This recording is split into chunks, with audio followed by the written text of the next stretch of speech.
Robinhood is a non-intimidating way for stock market newcomers to invest for the first time with true confidence. Robinhood is simple and intuitive. You can place a trade in just 4 taps, all on your smartphone. And if you try Robinhood right now, they're giving our listeners a free stock like Apple or Ford or Sprint to help build your portfolio. Sign up today at zodiac.robinhood.com. Again, that's zodiac.robinhood.com.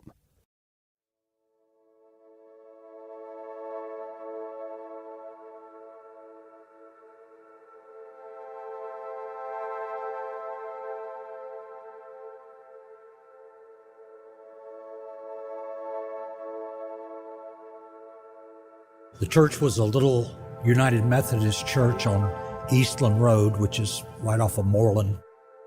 It was an elderly white congregation in a neighborhood that had transitioned. It had gone on several months when the pastor said, "We've got to do something to help the kids in this community." I was 26 years old, had just finishing up my undergraduate studies, and he asked me if maybe you've got some extra time, can you come and help us reach these kids?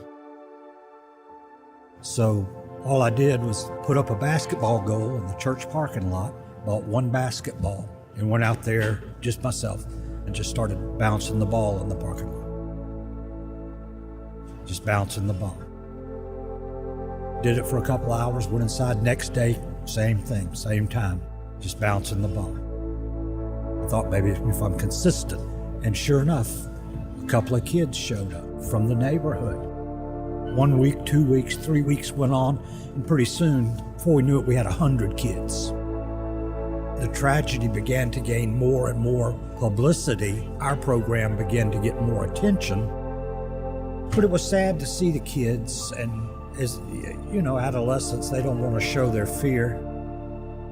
They would joke with each other, you're gonna get snatched and somebody's coming, to your house, and but you could tell, deep down inside, they were really frightened.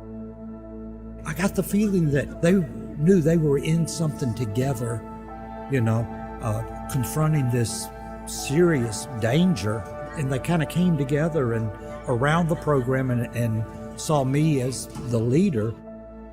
Made them feel good to be a community, to be a group. There was safety in our group, and everybody, whether they admit it or not, responds to love. I think that we've made some progress with a long way yet to go. I can see a tremendous difference in the prejudices I grew up with, being born in the mid-50s. I remember the assassination of Dr. King, and I remember the kids in my elementary school saying that they were glad that he had been killed. What a terrible thing for a child to say, but that's what they were living. That's what they'd been taught. I remember those things, and unfortunately still see some of those same prejudices that are alive, even today. In our beautiful city, although we've come a long way, there are still bigotries alive, not only here in the South, but I imagine throughout this country. Honestly, I think perhaps we hide them a little better than we used to, but they're still there. I found acceptance in those kids and their families, and together we made a difference in that one little part of Atlanta. So thankful for silver linings.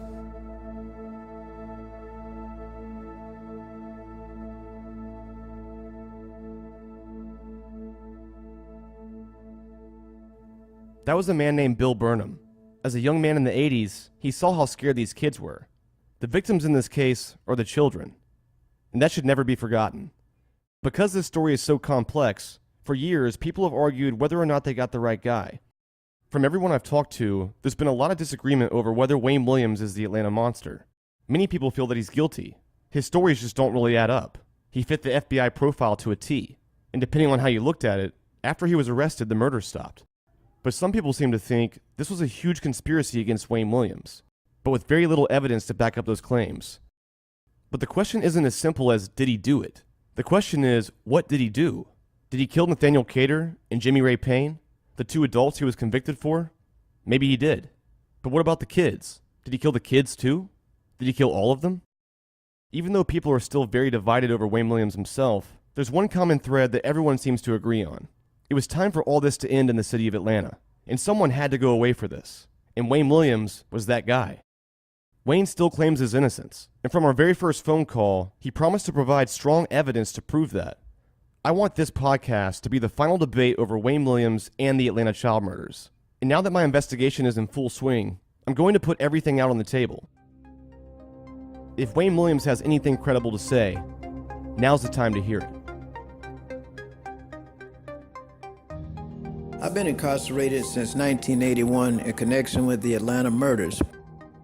It was a situation that few people understood then, and today, even fewer people understand the truth about what happened, and probably even more so about what didn't happen.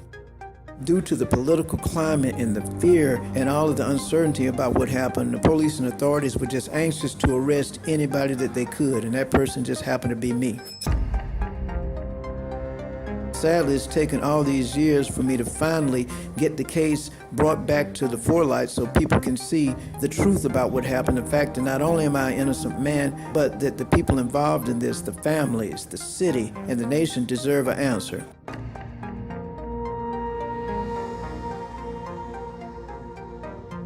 One of the main objectives for us is to make people aware of what really happened during events before the trial as well as after the trial, and that continue today.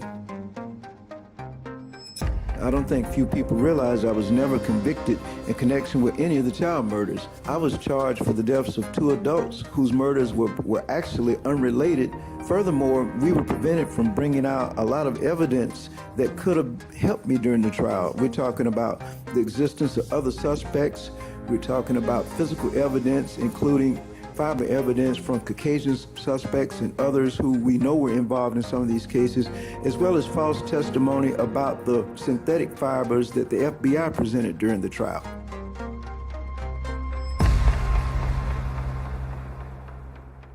I'm referring not only to setting the factual record straight, but telling of the story behind the scenes about the hurt and the emotional pain that lingers to this day. I've done several interviews over the years, but none have addressed the full context of what this story is about. In Atlanta, another body was discovered today, the 23rd. At Police Task Force headquarters, there are 27 faces on the wall, 26 murdered, 1 missing. We do not know the person or persons that are responsible, therefore we do not have the motive. From Tenderfoot TV and How Stuff Works in Atlanta. Like 11 other recent victims in Atlanta, Rogers apparently was asphyxiated. Atlanta is unlikely to catch the killer unless he keeps on killing. This is Atlanta Monster.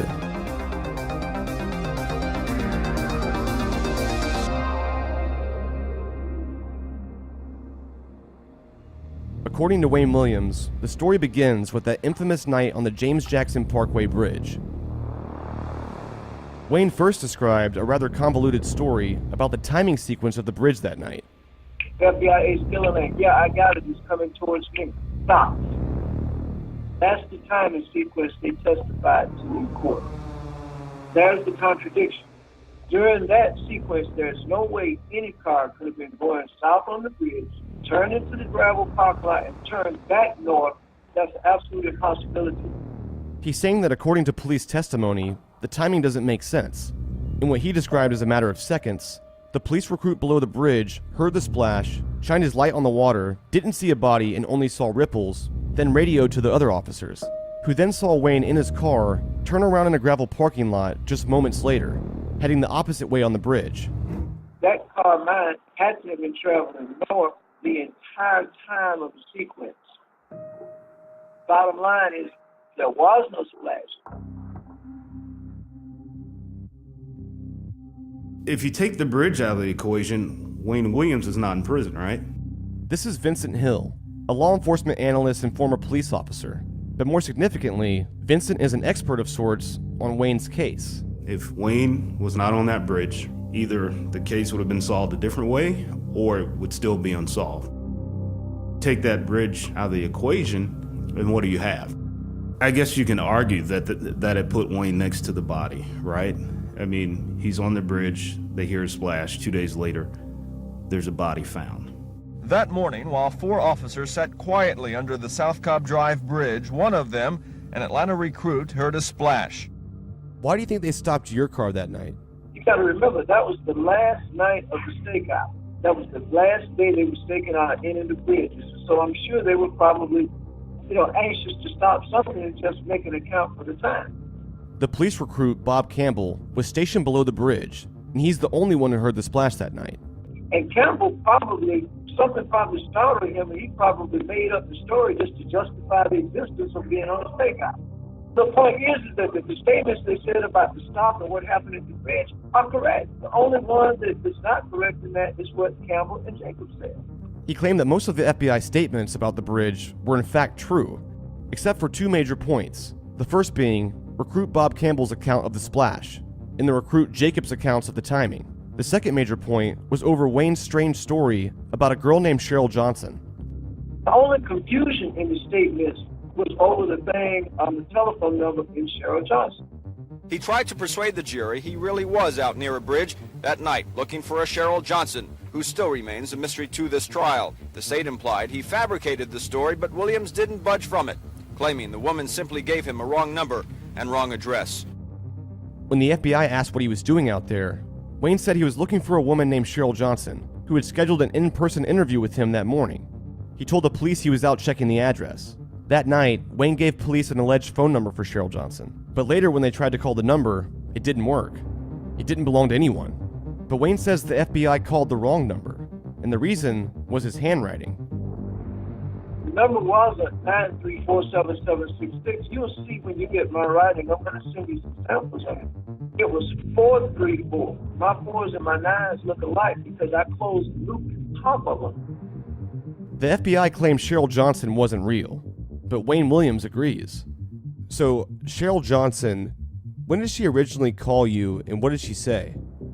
Well, she originally did not call me. She called my mother, and my mother left a note. I talked to her the day before, and I figured she was a prank call thing. We were doing public auditions, my music company, Nova Entertainment, for some of the acts we had. The ads were running on the radio, and television stations, and in the newspapers for, in 1980. The auditions were all over the radio and TV, and that's how she found out and got the phone number. And like I said, we took maybe about 800, 900 calls and we screened those down, me and my 2 assistants, and we probably did about 150 actual interviews and auditions out of that.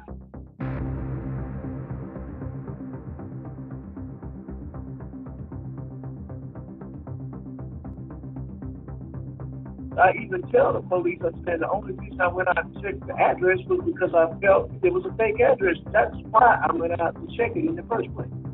He said as a talent scout, he received hundreds of calls during that time, and that every so often he would get a fake caller, and Cheryl Johnson was likely one of them. And this is something to think about. Why in the world, if somebody was a killer killing people, why would they be doing public auditions? That doesn't make sense. But why was Wayne out checking this address at 2 in the morning, when he was scheduled to meet with her just a few hours later? That never made sense to me. I mean, me being a 45-year-old man, if I'm out at 2 in the morning, if I'm not working and I'm looking for someone's house, let's be honest, I know what I'm going to do at 2 in the morning, and it's not to talk record contracts. Did the FBI or the police ever find her in real life? No, and I told them, you probably wasted your time because I'm not even sure that's her name. That was just the name that she gave. We were doing public auditions. A lot of people gave fake names and fake addresses. That was why I went out to screen it. So I think all the hoopla over Cheryl Johnson is meaningless. She was obviously a prank call. So maybe Wayne was out getting ready to meet someone and got lost. I don't know. Wayne likes to embellish things.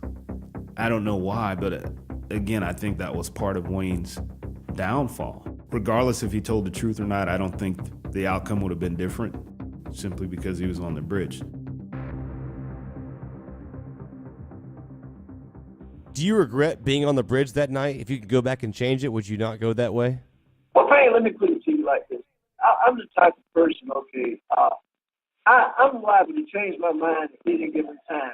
Everybody said, well, do you think it was a conspiracy? Were they out to get you ahead of time? No, that was a conspiracy only after I became a suspect and the FBI got involved. Nobody knew I was going to take that route home, not even me that night. That was a spur-of-the-minute decision. The only thing I regret was going out, period, that night. I should have just took my butt to bed and waited till in the morning. Do you think that if you didn't go out that night, that you would not be in jail right now? Absolutely, no question on that. If they had asked the same questions that you're asking me right now, I wouldn't be sitting here, bottom line. Living in Fort Hood, Texas, my dad was military. Even then that story was national news about these black kids being murdered in Atlanta.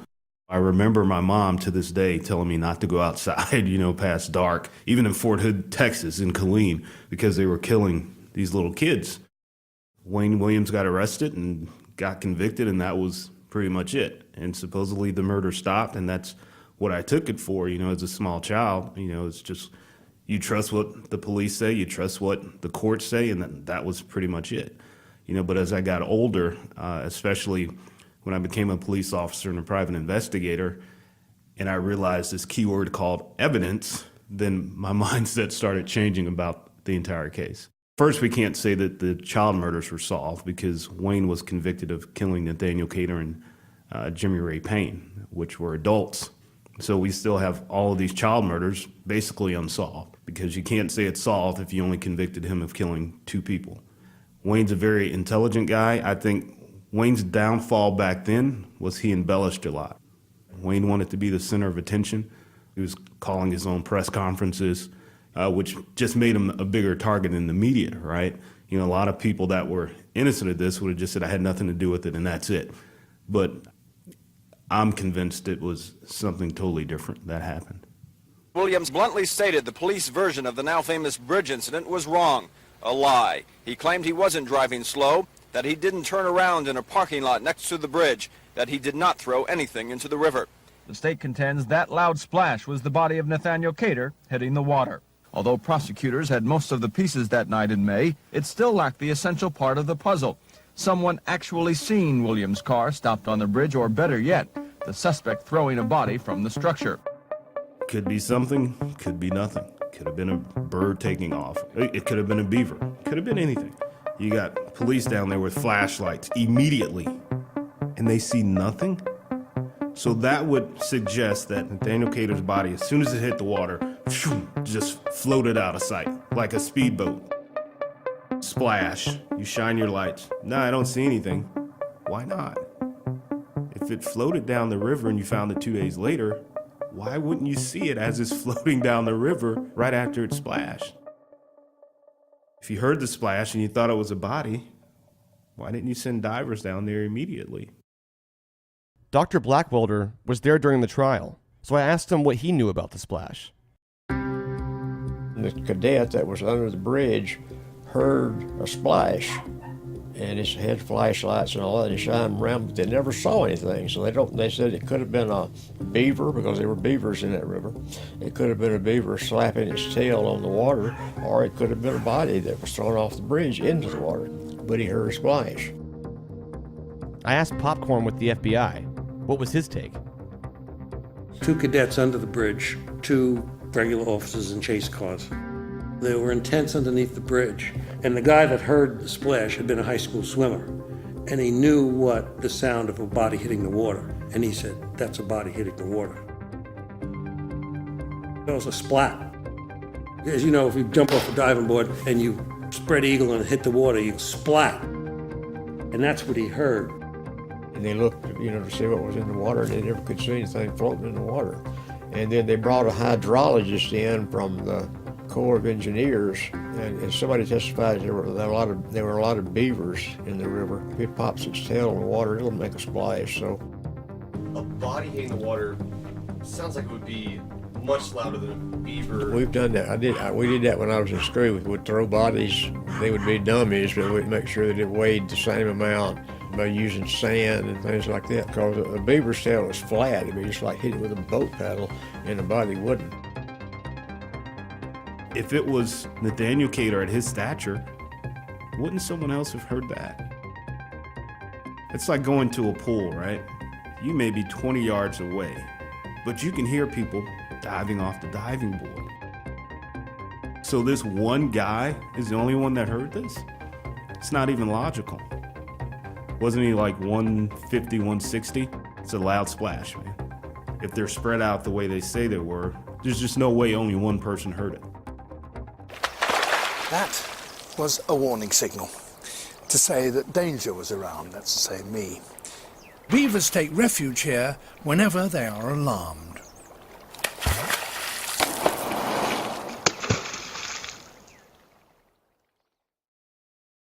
Want a New Year's resolution you can actually keep? I got one for you.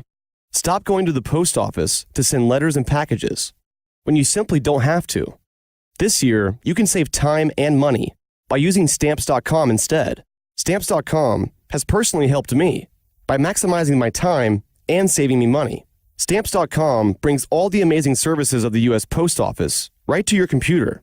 Stamps.com is the faster and more convenient way to get postage. It's easy. Use your own computer to print official U.S. postage for any letter, any package, any class of mail, period, and anywhere you want to send it. And that's pretty much it. The mail carrier comes and picks it up. So no more lugging mail to the post office. No more hassles. I use Stamps.com because their services are convenient, easy, reliable, and efficient. And right now, you can enjoy Stamps.com too, with a special offer that includes a 4-week trial, plus postage, and a digital scale. So start the new year off right. Go to Stamps.com, click on the microphone on the top of the homepage, and type in the promo code Zodiac. That's Stamps.com, promo code Zodiac.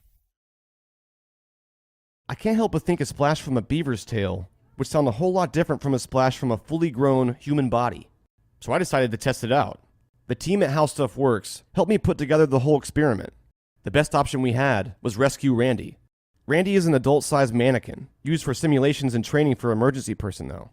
So when dropped, Randy would fall like a human body, accurate weight distribution and everything. How do we try to recreate this sound? So what we want to do is drop something off the James Jackson Parkway Bridge, something that is roughly the same size and shape of a human body, to see what kind of sound it makes, how loud it is, if we can hear it. What we're trying to do is find something that we can drop off the bridge. And we've been kind of racking our brains trying to figure out how to approximate a human body. It's not something you can just go to the hardware store and find. And we've actually gone through many iterations of this. Like originally we were thinking we might want to try to actually build a body out of like wooden dowels and duct tape and like packing material. And we got kind of far down that path, but then decided, it was not going to really be as flexible as a body the way we wanted it. We were thinking, well, maybe, like something like a emergency rescue might have some dummies and things like that. And so we did actually find a fireman's dummy, and they use these in training and like competitions for firemen. It just so happens that the dummy that they make has very similar proportions, both height and weight, to the deceased Nathaniel Cater. Here he is.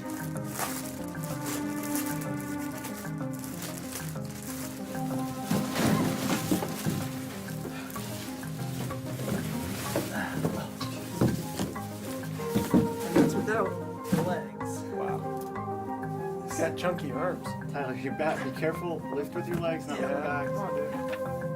Oh my God! I mean, again, it's doable, but it's tough. Randy is a very large gentleman. He does weigh 145 pounds, and hearing that, it seems like that's doable, but it's dead weight. The arms flail and the legs flail, and so trying to pick up that mass is actually harder than you would expect. Pick up one of his arms or legs or something.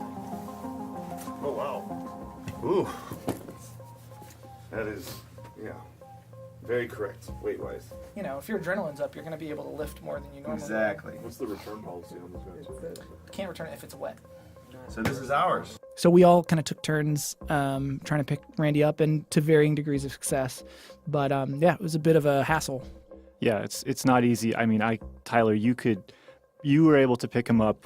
I really wasn't, but yeah, it's way more difficult than you might expect. How close is he in height and weight to Nathaniel Cater? So the coroner's report and some of the other reporting had Nathaniel Cater's height at 5'11" and weight at 146 pounds. And the Rescue Randy dummy that we ordered has a height of 6 feet and weighs 145 pounds. So we're really in that range of where we want to be. It actually fits quite well. The bridge actually straddles two county lines, Fulton County on the south side and Cobb County on the north side. So we have to close the bridge down. We have to get permits from both counties. And on top of that, we found out that we also have to coordinate with the State Department of Transportation. They have to approve it as well. You know, closing a road down is one thing, but dropping a body into the Chattahoochee River is a whole different thing. So we've been coordinating with Army Corps of Engineers, the Department of Natural Resources, all these different groups to try to, figure out who we need to essentially get permission from.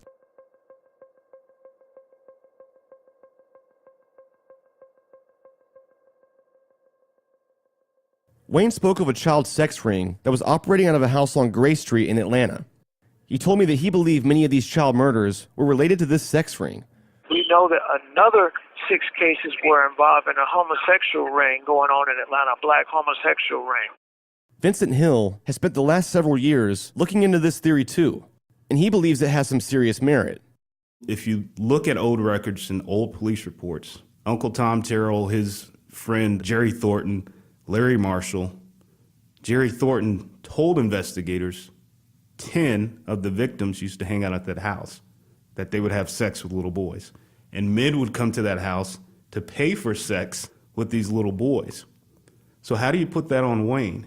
It's been learned that investigators have now found this man, Tom Terrell, and questioned him today about his role in some type of homosexual ring operated out of this home in northwest Atlanta. That ring apparently involved the latest child victim, Timothy Hill, and through recent findings may have linked together several other children on the task force list. Terrell knows this man, Larry Marshall, now in a Connecticut jail on armed robbery charges. Investigators also want to question Marshall, but so far he is fighting extradition back to Georgia. The next best thing is this man sitting in a detective's car this morning. How many of the murdered children have you seen around here? About 10 of them. I told the man that day. Jerry Thornton, Larry Marshall's former roommate, identified 10 of the murder victims from pictures shown him by a police investigator, children he's seen in the neighborhood. Among them, 13-year-old Timothy Hill, 11-year-old Patrick Baltazar, and 15-year-old Joseph Bell. This morning, Terrell's house on Gray Street was empty, unlike recent weeks when neighbors said at any given time several boys would be hanging out here. Terrell is an admitted homosexual who says one of the victims, Timothy Hill, spent the night at his house a day before he disappeared. He was here on the 12th because he was supposed to come back on the 13th, and that was my birthday. But he didn't come back. He ain't been back here. If he did, I didn't see him, and I haven't seen him since. Back in the 80s, no one was saying, oh, I'm openly gay. And you definitely didn't want to be known as a city that's trading boys for sex. But if you have 10 people that have been identified at one house where guys were coming in paying these boys for sex, they were giving them drugs, they were doing all these other types of things. You have all of these people coming to this house trading for sex. How do you put those 10 bodies on Wayne Williams? So you tie all these victims to Wayne, but you can't. 34-year-old Larry Marshall, now behind bars in Connecticut, is a known homosexual. He used to hang around this neighborhood on Gray Street. Tom Terrell, who is also a homosexual, said 13-year-old Timothy Hill also used to hang out here. And Larry and Timothy knew each other. Larry told you he had Timmy over to his house. He said he came there. Mm-hmm. What do they do over there? I don't know. They don't be doing nothing but drinking and talking. But you do know for a fact that Larry knew Timmy. Yeah, he know him. Patrick Baltazar went missing after being seen at the Omni Hotel. Patrick Baltazar, from the Omni to his house to Larry Marshall's house, was about 1.8 miles. Baltazar would have had to pass Larry Marshall's house on his way home. He's walking home right past Larry Marshall's house, who's associated with this pedophile who's selling these boys for sex. Marshall is believed to have known at least 3 of the victims, Patrick Baltazar, Timothy Hill, and Joseph Bell, who is still missing. If you're 10, 11 years old and you say, Yeah, I'm gonna go tell my mom what you're doing. The heck you are, because I don't want to go to jail for rape of a child. So I'll just kill you.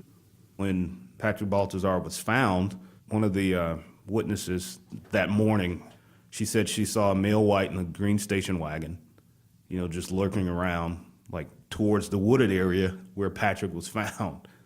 Who was the white guy in the green station wagon? Baltazar was with a 10-year-old friend, playing near these railroad tracks near the Baltazar home on Foundry Street. Baltazar's friend told Jack Perry a big man in a car started following them and tried to get them to come get in the car with him. Perry taped part of the conversation with the young friend of Patrick Baltazar. He said, "Come here, you two boys." And Patrick started to the car. I grabbed him from my hand. I said, "You don't know who that man is." And then when he was gone up the hill, he said, "I'll be back." And then me and Patrick ran out and tried to get his tag number, but we couldn't get it. They called the task force from this phone near the key shop on Northside Drive, according to the young man who was with Patrick Baltazar. But after Patrick and his friend made the call to the task force, they didn't hang around waiting for police. They split up, and Patrick was not seen again. We don't know if police sent a squad car to this area, but Jack Perry says he has learned the task force talked with Patrick Baltazar's friend just 2 days ago. I'm sure that the task force has the same information, so I hope it's beneficial to them. I asked Jack why it would take more than a month to follow up on talking to someone who had phoned asking for help, particularly when one of the two children who had called turns up dead. It's surprising that they would let this thing go this long. You want to follow up every lead that you have, and I think it's just a breakdown of communications. Jack Perry also has learned that Patrick Baltazar may have intentionally gone back to the area where the man tried to pick him up, because Patrick was a street hustler and believed he could get the license number, and maybe he could collect the reward.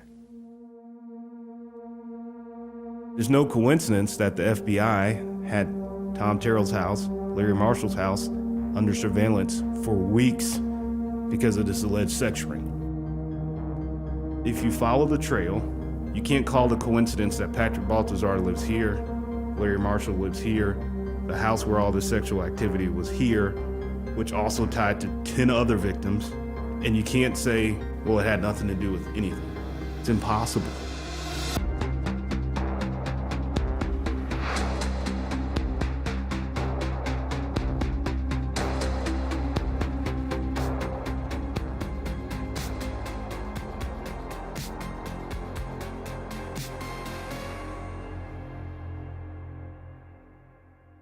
In the many years of Vincent's research, he's found a recurring story in the FBI files. A story about a vehicle that didn't belong to Wayne Williams. A Blue Nova. I know there was talk about a Blue Nova, which Wayne didn't drive a Blue Nova. Why didn't police do a motor vehicle record search to tie this Blue Nova to somebody other than Wayne? The case about the Blue Nova, the guy had an afro with no glasses. Have you ever seen Wayne without glasses? Other than his booking photo, have you ever seen Wayne Williams without glasses? Wayne can't see. So who is this guy with the afro with no glasses? Couldn't have been Wayne. Back then, a lot of people said every black person looked alike. We're talking 1979. I had an afro in 1979, right? My dad had an afro in 1979. Who didn't have an afro that was black in 1979, right? That was pre the Jerry curl when Michael Jackson made that famous. People were walking around with afros. So it very well could have been someone that resembled Wayne because he looked just like that. He had an afro. The description wasn't a white guy with red hair. It was a black guy with an afro. That was probably 90% of the black population of Atlanta in 1979, 1980. This whole time, I've been wondering if there were any kids that got away, that were almost abducted. And if so, were they still around? That's when I met Rodney. He's an Atlanta native, a child living here during the time of the murders. Rodney firmly believes that when he was 16, he was almost a victim of the Atlanta child murderer. He shared with me his chilling first-hand account. I was 15, not old enough to work, but Six Flags accepted a fake ID, which you could get downtown at that time, and put me to work.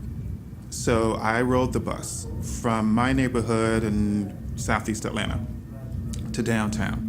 There was, at the time, a MARTA direct shuttle from downtown to Six Flags. And all it did was go back and forth from this stop downtown to Six Flags, no other stops in between. I would change buses, get on the Six Flags shuttle, go to work, get on that shuttle to come back to downtown to go home and get on my bus, which was the 34 Gresham. That particular day, for whatever reason, by the time I'd gotten off the 34 Gresham, walked across from the end of the line and to the Six Flags shuttle, I had missed it. And as I'm standing there, this guy approaches me. He was not tall, about 5'6"-ish. He was in his mid-20s. He was clean shaven, which was unusual for a black male in the 70s. And he had a short afro, had a fairly soft voice. So he didn't come across very masculine. He just came off as, a nice guy. He approaches me and he's just basically chatting with me, asking if I'm okay. Yeah, I missed my bus, I've got to get to work. And, my recollection is that he almost immediately offers me a ride. I'm going that way, there's no problem, you want to ride? Drove a Blue Nova. The Blue Nova was parked on that same street just down the block. It wasn't far, it was just walking down the sidewalk. I got in his car and off we went. To go to Six Flags from downtown, one would go directly to I-20, which is, maybe a mile or so from that spot. What he did was drove on surface streets heading north away from I-20. On that ride, as he was talking to me, he offered me a joint. I had never done drugs, and to this day I don't know if there was anything in it or I was just new to that and just had gotten really, really high. I mean, frankly, I smoked marijuana years after that and was very familiar with it, but there was something about that high that it wasn't just marijuana. There was something else in it. During the course of that ride, he started to fondle me as he was driving over my pants. And I recall just kind of staring down at what he was doing, just not knowing what was going on, not really communicating with him. At 15, I had no idea what was going on. As we continued down Fulton Industrial, I knew that he would get onto I-20 because we were one exit away from Six Flags. Either he'd get onto I-20, go over into Cobb County, drop me off at Six Flags, or he would continue down Fulton Industrial, which if he passed under I-20 heading south, it was no man's land. Industrial warehouses, nothing. And as we were at a traffic light maybe 2 blocks from the entrance to I-20, it was like a do or die moment. And as we were sitting at that traffic light, just out of nowhere, I decided I'm gonna jump out. And I grabbed the door, unlatched the door, and opened it and tried to bolt out of the car. Now, I didn't have on a seatbelt, but he had the seat cover over his vinyl seats. It had a hole in it. And my Afro pick that was in my back pocket, which was the way we carried them then, got hung up in his seat cover. And I'm struggling at this light to undo myself from this seat cover as the door is open trying to escape. And he didn't try to stop me. He just said to me as I'm struggling, and it was the most eerie, sort of calm thing. Bye, Rodney.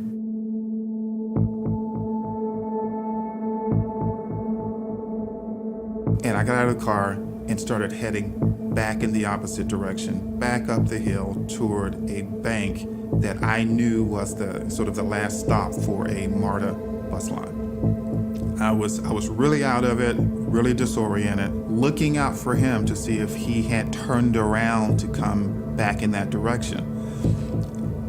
He didn't. He continued on.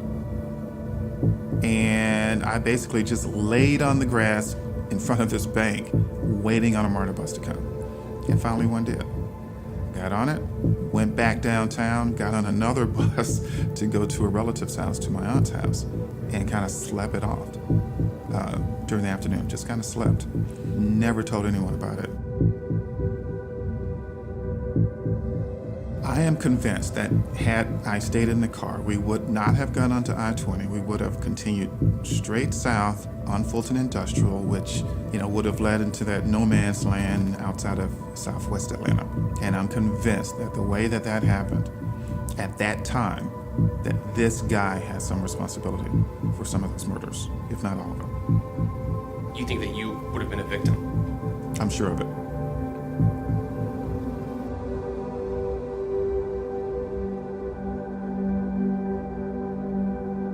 It was an odd, disturbing thing that happened, but it didn't occur to me until I was an adult and had knowledge of the child murders in general. It didn't dawn on me that, hey, that situation was more than what it seemed to be. And I started connecting the dots to other things that had happened.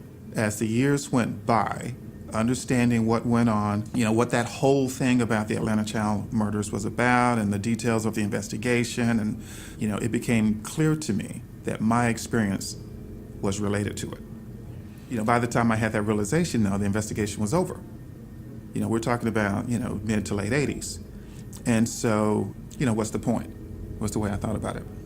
In my mind, the authorities had found their man, the person they intended to put it all on.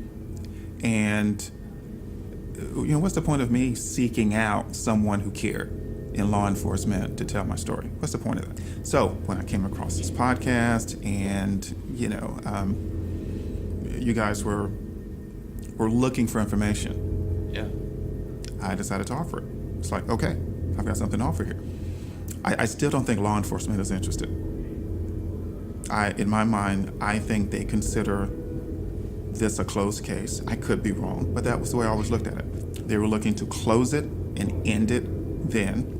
And I know of no one in law enforcement who would be interested in reopening or re-examining any evidence around this.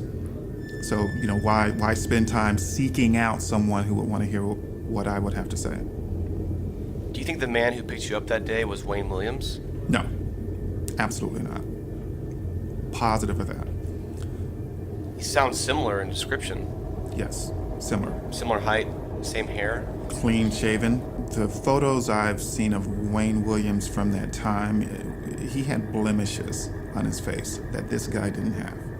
So just, and the shape of his face was different. This guy had a slimmer build, more of an oval-shaped face. Different in more ways than he was the same. I'll put it that way.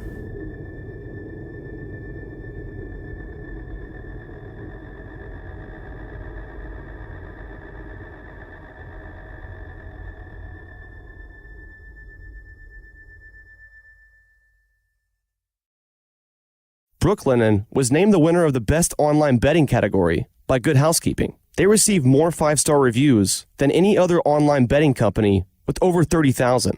500,000 happy sleepers and still counting. Brooklinen sheets don't just feel amazing, but they look great too. You can mix and match over 20 plus colors and patterns. At Brooklinen, sheets are their bread and butter, but they also make towels, robes, and sleep masks, so you can add a splash of luxury to your daily routine. My Brooklinen sheets are the best and most comfortable sheets I've ever slept on. Now it's time for your upgrade.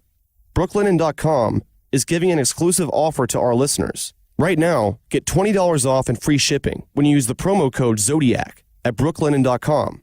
They're actually so confident in their product that all their sheets, comforters, and towels come with a lifetime warranty. Just go to Brooklinen.com. That's Brooklinen, BROOKLINEN.com, promo code Zodiac. Brooklinen. These really are the best sheets ever. The night of our bridge experiment had arrived. At around midnight, we all headed out to the James Jackson Parkway Bridge and planned to drop Rescue Randy right at 2 a.m. The same time they heard the splash. Do you hear my voice? Yeah, so you have to go to the opposite side of the bridge.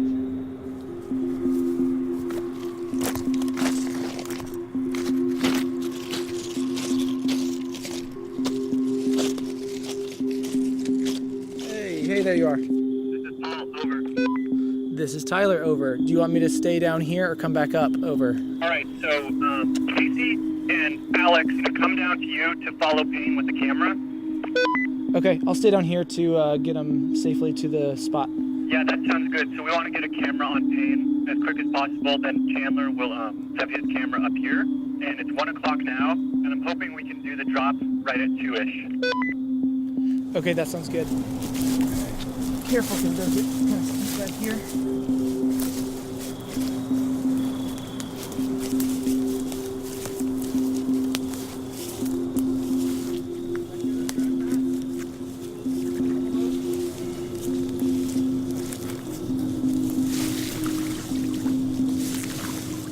You could pull your truck down where that Georgia Power sign is, and then we could at least walk him up there and get the dummy onto the back of your truck just to get it back here quicker. Does that make sense? But yeah, we're kind of approaching things as if we might not get a chance to do it again. Is that little sketch up there? I mean, it wobbles a bit, but it's in the play of the joints. I don't think it's like the base feels stable.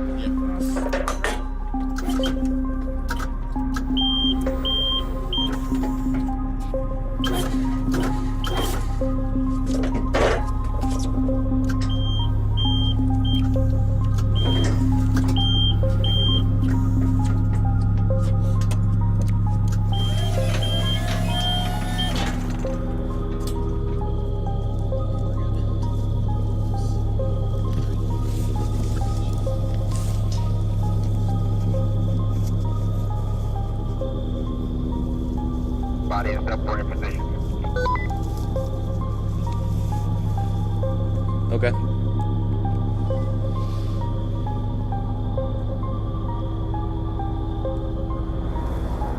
You guys get up there?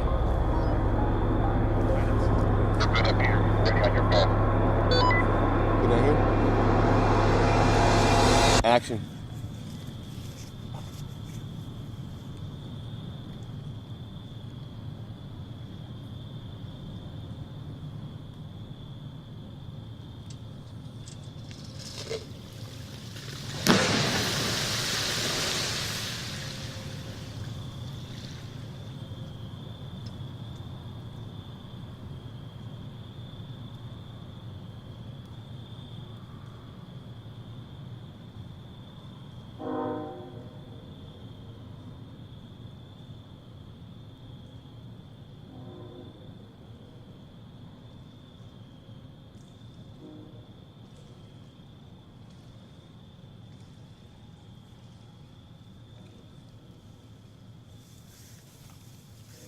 Cut. Atlanta Monster will be a 10-episode podcast, so there's 4 episodes left. Here's a preview of what's to come. One of my attorneys, Lynn Watley, received a package on his doorstep. It was an anonymous package, and it contained hundreds of GBI files about a classified investigation into white supremacist involvement in the Atlanta killings. It also contained several tape-recorded confessions. Some of the Klansmen admitted that they were involved in the murder of some of the Michigan murder cases. I don't want to tell anything because my wife right now is real nervous. We've been through this before. My name was put out there, and it was a scary ordeal. Family spent a few weeks in a hotel just out of being scared.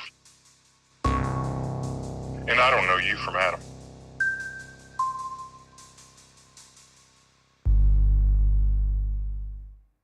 It's a story that I've held on to for a long time, that I've known about. I don't know how you want to go about this, Payne. You can always come here to the office that we have at Ponzi. I'd rather not. You wouldn't think here in this little sleepy town that he was any kind of a monster, or he certainly didn't act like it. Until he drank, and then he got the eyes of Charles Manson. I don't know. I don't know where it should go from here. I know that there were some wrongs that should probably be righted. His family's still suffering. Anybody out there who thinks that Wayne Williams didn't do all this by himself is correct. of that from the mouth of the devil. I'm sorry that I did.